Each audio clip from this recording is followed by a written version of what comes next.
simply because misery really loves company. Now, what emerged from this dynamic was an interdependent network of neighborhood women and a plethora of urban cliches. Women could pop next door to bend a sympathetic ear or get a friend a cup of coffee or borrow a cup of sugar, which, by the way, in the history of mankind has never happened.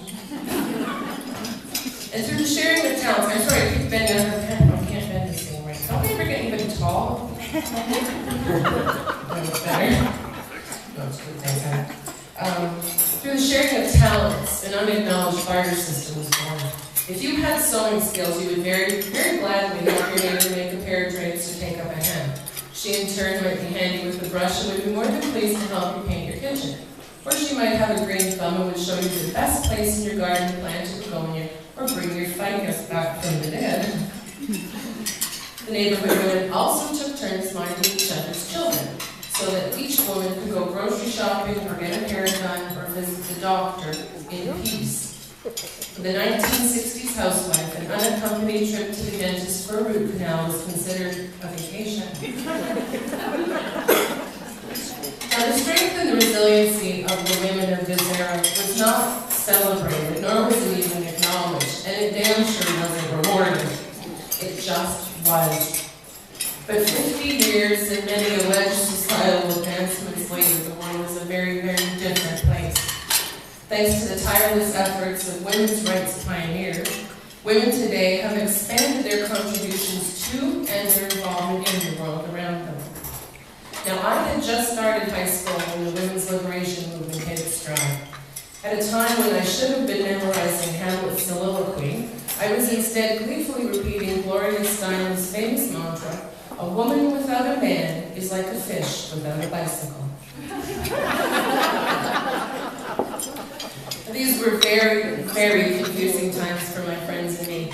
While women we didn't know were raising the battle cry for sexual equality, the women we knew best, our own mothers, many of them were working outside the home, taking very good care of us inside the home, and as far as we could tell, were being treated as equal partners by our fathers. So it came as quite a shock to all of us that we were oppressed. We had no idea we were second-class citizens. But once thusly informed, we became very willing foot soldiers in the battle of the sexes.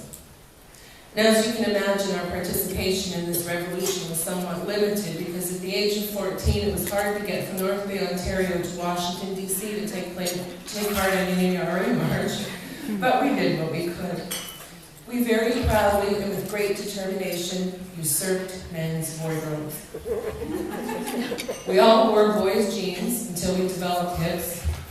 We drove ourselves half insane with shirts that buttoned on the opposite side.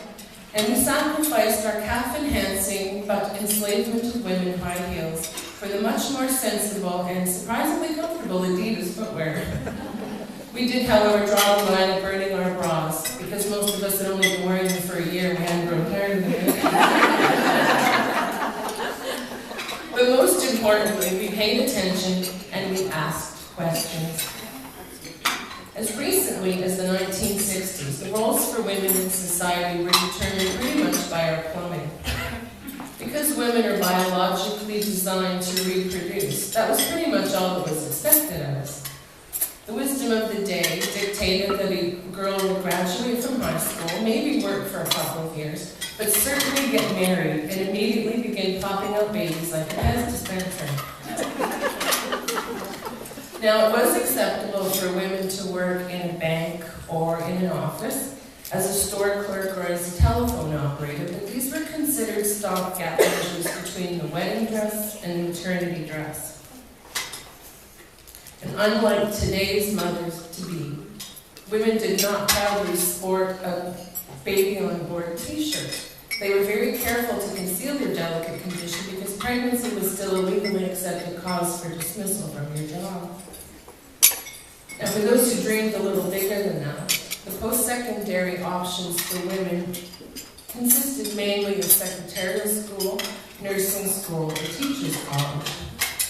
Any young woman who worked extended years as a teacher, a nurse, or a secretary was referred to by the less than flattering nickname, a career gal. And if she devoted her entire life to her career with never being married or having children, she was looked at sideways and talked about in hushed tones even within her own family, and always with the understanding that something in her life had gone terribly, terribly wrong. Now, as archaic as these notions seem to us today in our much more enlightened world, at the time, nobody challenged them. It took